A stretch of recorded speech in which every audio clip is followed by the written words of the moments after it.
Hundreds of elite police officers storm 58 locations at once. They are not looking for mere thieves. They find a war arsenal, Kalashnikov rifles, automatic submachine guns. The target is the clan led by Yaşar İncesoy, a kingpin who controlled his empire from the most dangerous neighborhoods of Adana to the luxury penthouses of Istanbul. His business was fear, murders, kidnappings, and secret courts where they seized fortunes. This is the incredible story of how Yaşar İncesoy, the criminal who felt he was above the law, recorded the evidence of his own final crime. It was the early morning of December 23, 2022. While Turkey slept, a massive force was set in motion. Hundreds of special operations police, faces covered and assault weapons in hand, deployed in a perfectly synchronized operation. The raids weren't limited to a single city. They erupted simultaneously in 4 provinces: Adana, the heart of the operation; Istanbul, the financial center; and the provinces of Gaziantep and Mafia.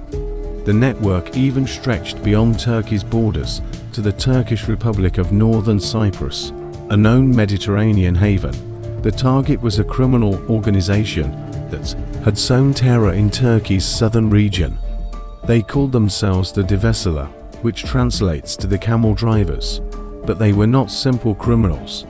In the 58 homes and businesses they raided, the police didn't find small amounts of drugs or rolled handguns. They found a military-grade arsenal, Kalashnikov rifles, automatic submachine guns, 33 unlicensed pistols, shotguns, and hundreds of rounds of ammunition.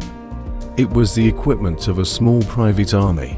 The operation was a resounding success, but that same day, amidst the news of the arrests, the Adana governor's office issued an urgent and highly unusual statement.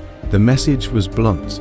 The dismantled criminal group had no connection whatsoever to the respected and honorable Yıkık Turkmen tribe, which coincidentally also bears the name Devesela. This official clarification reveals the first layer of deception in this world. The criminal clan didn't choose its name by chance.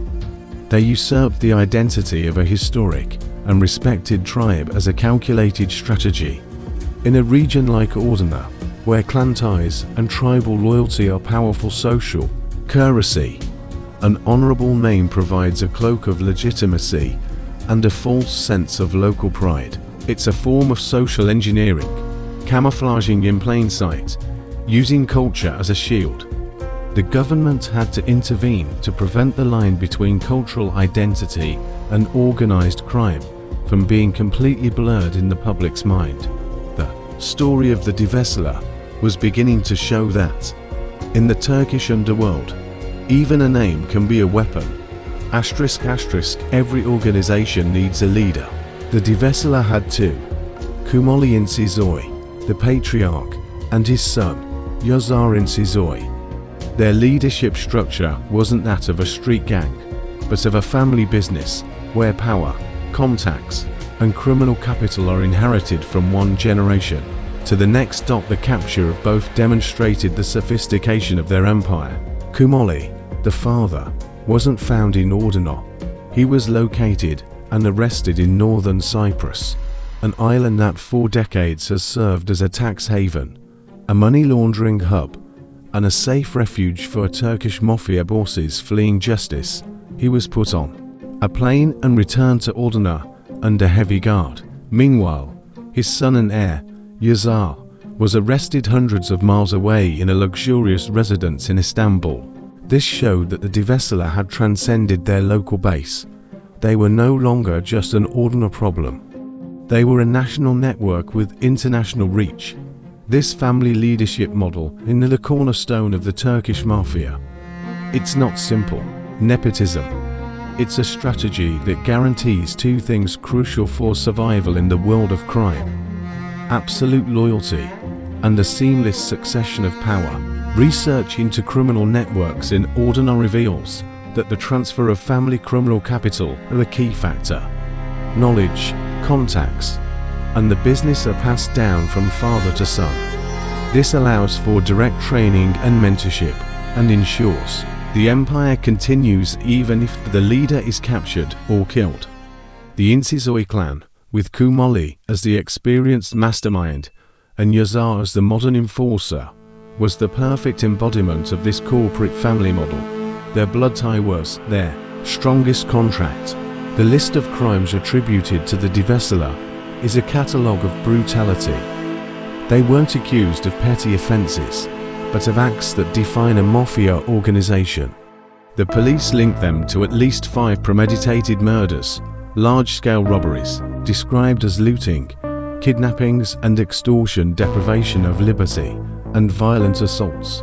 But these were not random acts of violence, they were business tools. Every murder, every kidnapping, was a form of macabre advertising. In the world of the Turkish Mafia, violence is not just a means to an end, it is a product in itself.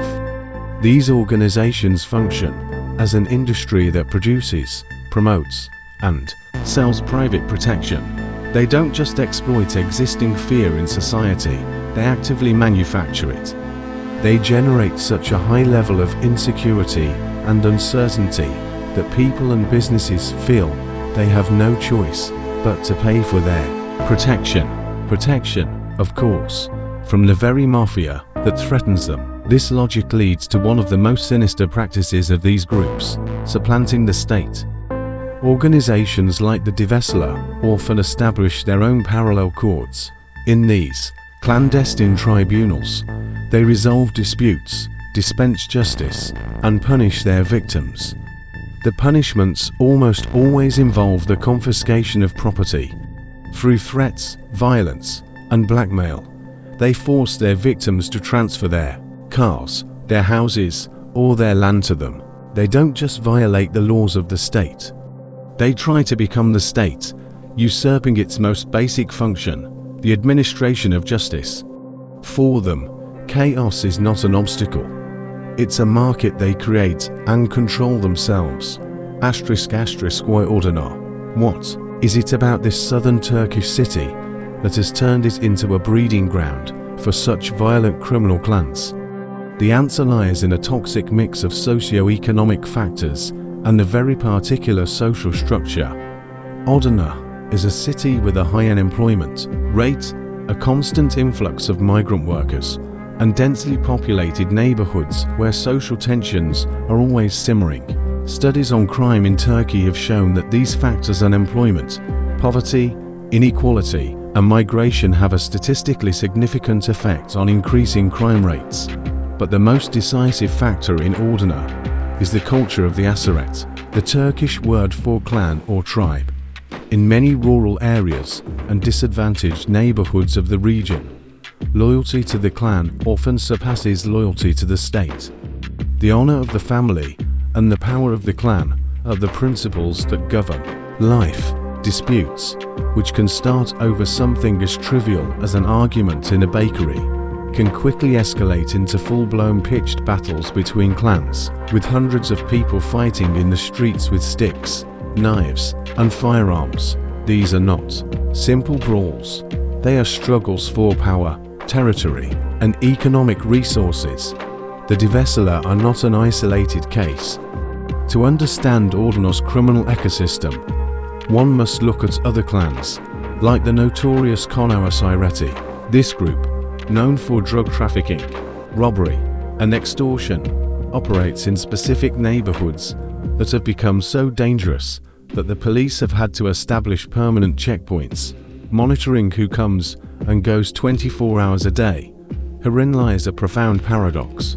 The clan system, traditionally a source of social order and mutual support, becomes the perfect vehicle for organized crime in an environment of state weakness and lack of opportunity.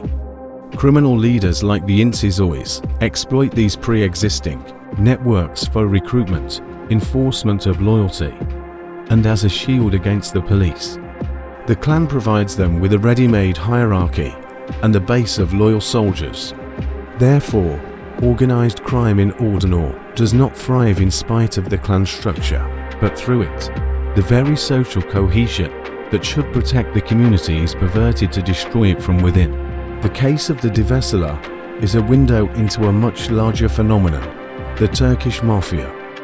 Although each clan has its own peculiarities, they all operate under a similar code and structure. Turkish law defines a criminal organization as a group of at least 3 people with a hierarchy, a division of labor, and the goal of obtaining illicit profits through continued intimidation and violence. They are criminal enterprises with a clear purpose. The portfolio of these enterprises is broad and global. The Turkish Mafia is one of the most significant players in the trafficking of heroin from Asia to Europe. In recent years, they have aggressively expanded their operations into cocaine trafficking, establishing direct alliances with South American cartels to flood European and Middle Eastern markets. Added to this are arms trafficking, human smuggling, extortion, and control of prostitution and illegal gambling. Their reach is transnational, with strategic alliances with other criminal groups like the Bulgarian Mafia or the Sicilian Cosa Nostra. Interestingly, many of the most powerful mafia clans in Turkey have their roots in very specific regions, mainly in the province of Trabzon on the Black Sea coast. This cultural homogeneity creates extremely closed networks based on regional loyalty. Often, these ties of blood and origin are mixed with political ideology. Many mafia bosses, like the famous Alaaddin Koçyiğit, have links to the ultranationalist, far-right group known as the Grey Wolves. This leads us to an apparent contradiction. How can these groups, so local and based on closed clans, operate such complex global criminal networks? The answer is that their local character is not a weakness, but their greatest strength. The intense loyalty and trust that exists within the clan, based on family or being from the same town, allows them to manage complex international logistics chains with a much lower risk of betrayal or police infiltration compared to more diverse criminal organizations. The expansion of the Devesseler from Adana to Istanbul and Cyprus is a small-scale example of this principle. They use their circle of trust to control an empire that extends far beyond their home. The true power of the Turkish Mafia does not lie solely in its weapons or its money. Its greatest asset, the one that guarantees its survival and audacity, is much darker. Its connections in the high echelons of power. For decades, it was an open secret, a whispered conspiracy, but on November 3, 1996, that secret alliance was exposed to the entire nation in the most brutal and undeniable way. That day is known as the Susurluk scandal. The scene seemed to be straight out of a movie. A Mercedes car crashed at high speed into a truck on a highway near the town of Susurluk. Inside the vehicle were 4 people: a high-ranking Istanbul police chief, a member of the Turkish parliament, and Abdullah Katli, one of the country's most wanted mafia godfathers, an ultranationalist hitman for the Grey Wolves, wanted by Interpol and, as would be discovered, a secret asset of the Turkish state. The policeman and the mafioso died on the spot. The politician survived. Their presence together in the same car was irrefutable proof of the collusion between the state, politics, and organized crime. The Susurluk scandal brought to light the concept of the daring devlet, the deep state. This is not a formal organization, but a shadow coalition of corrupt elements within the army, intelligence services, the judiciary, the police, and the mafia. Historically, the Turkish state has used these criminal groups as a shock force to carry out dirty work and covert operations it could not officially perform, especially in the brutal war against the Kurdish separatists of the PKK. In exchange for their services, assassinations, kidnappings, intimidation, the mafia receives what it values most: protection, impunity, and a green light for its lucrative illegal businesses. This symbiotic relationship explains the astonishing resilience of the Turkish Mafia. They are not simply an anti-state force. In many ways, they are a parastatal tool. The military-grade arsenal found in the possession of the Devesseler is no longer so surprising in this context. Access to military weapons on that scale almost always implies, at some level, the complicity of a corrupt state apparatus. The deep state provides the political cover and impunity that allow the underworld to flourish and arm itself to the teeth. Let's go back to the early morning of December 23, 2022. The operation against the Devesseler was a resounding victory for law and order. One of Ordenar's most violent clans was dismantled, and its leaders, father and son, ended up behind bars.